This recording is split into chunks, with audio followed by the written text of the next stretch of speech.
নমস্কার বন্ধুরা, সকলকে স্বাগত জানাচ্ছি। আজকে আমি কাতলা মাছ দিয়ে দারুণ সুস্বাদু চিলি ফিশের রেসিপি শেয়ার করছি। এই রেসিপি আপনারা যে কোনো ধরনের রাইসের সাথে সার্ভ করবেন, অপূর্ব হয় খেতে। চলুন তাহলে আর বেশি কথা না বলে ঝটপট আজকের রেসিপি দেখে নেওয়া যাক। রেসিপিটা তৈরি করার জন্য আমি এখানে কাতলা মাছের পেটি আর গাদার থেকে এইভাবে কাটা বড় কাটা বাদ দিয়ে টুকরো করে কেটে রেখেছি।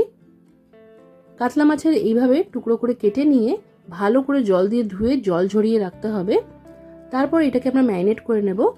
তো যেই বাটির মধ্যে আমি মাছগুলো রেখেছিলাম তার উপর থেকে দিয়ে দিয়েছি নুন 1 চা চামচের মতো।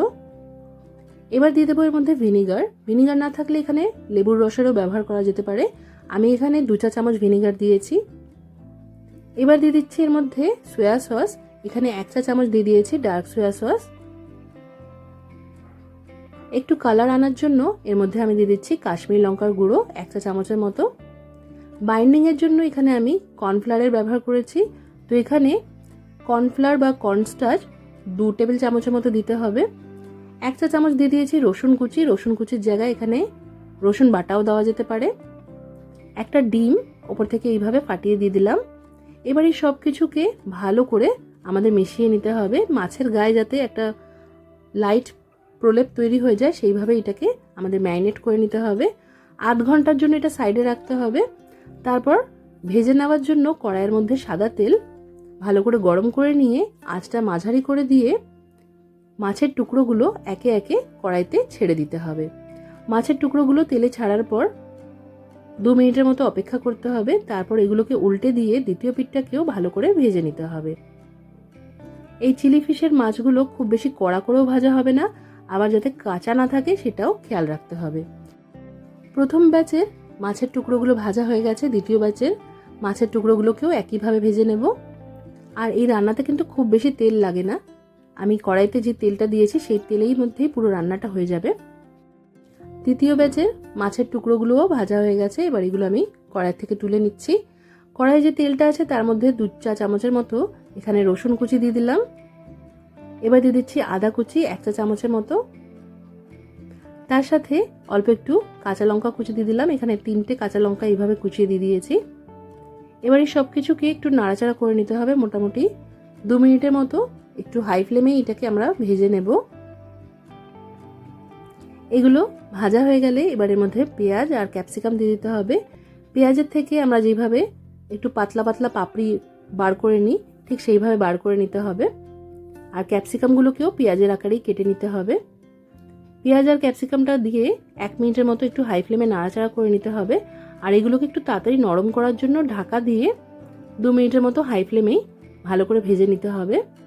এখন 2-3 মিনিট পর ঢাকাটা সরিয়ে রেখে আরেকবার নাড়াচাড়া করে দেব। এখানে পেঁয়াজ আর ক্যাপসিকামটা অনেকটাই নরম হয়ে গেছে। এবার এর মধ্যে দিয়ে দিচ্ছি স্বাদ মতো নুন।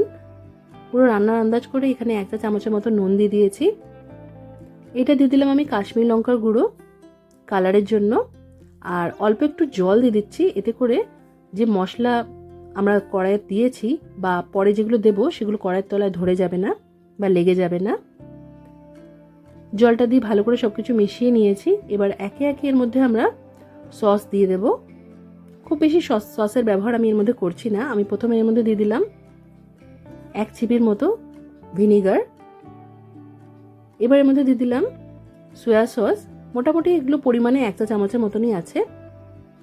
টমেটো সসটা একটু বেশি পরিমাণে দিলাম। এখানে মোটামুটি 3 থেকে 4 টেবিল চামচের মতো আমি টমেটো সস দিয়েছি। আর আপনারা চাইলে একটু বেশি স্পাইসি করতে চাইলে রেড চিলি সস বা একটু শেজওয়ান সসও দিতে পারেন।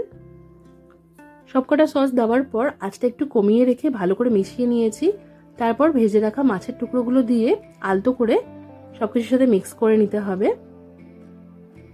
মাছের টুকরোগুলো এইভাবে ভালো করে মেশানো হয়ে গেলে তারপর গ্রেভিটা একটু ঘন করার জন্য আমরা এর মধ্যে দিয়ে দেব কর্নফ্লাওয়ার, যেটাকে গুলে রাখবো সেটা। তবে আমি ম্যারিনেশন করার পর যেইটুকু মশলা ছিল বাটির মধ্যে সেই মশলার মধ্যেই 1 চা চামচ কর্নফ্লাওয়ার আর জল দিয়ে পাতলা করে গুলে নিয়ে সেই মিশ্রণটা দিয়ে দিলাম। আর এর মধ্যে আমি যে গ্রেভিটা রাখবো সেটা একটু পাতলাও হবে না, আবার খুব বেশি যাতে ঘন না হয় তার জন্য অল্প একটু জল এর মধ্যে দিয়ে দিচ্ছি। জলটা দিয়ে ভালো করে মিশিয়ে নিয়ে এটা ঢাকা দিয়ে 2 মিনিটের জন্য মাঝারি আঁচেই রান্না করে নেব। তারপর আমরা আঁচটা বন্ধ করে দেব।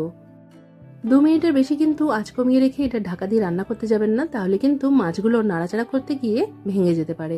এখানে আমাদের চিলি ফিশ রেডি হয়ে গেছে। এটা যে কোনো ধরনের রাইসের সাথে সার্ভ করা যেতে পারে। আজকের রেসিপি কেমন লাগলো কমেন্ট করে জানাতে ভুলবেন না। আজকের মতো এখানেই শেষ করলাম। সবাই খুব ভালো থাকবেন আর সবাইকে খুব ভালো রাখবেন। ধন্যবাদ।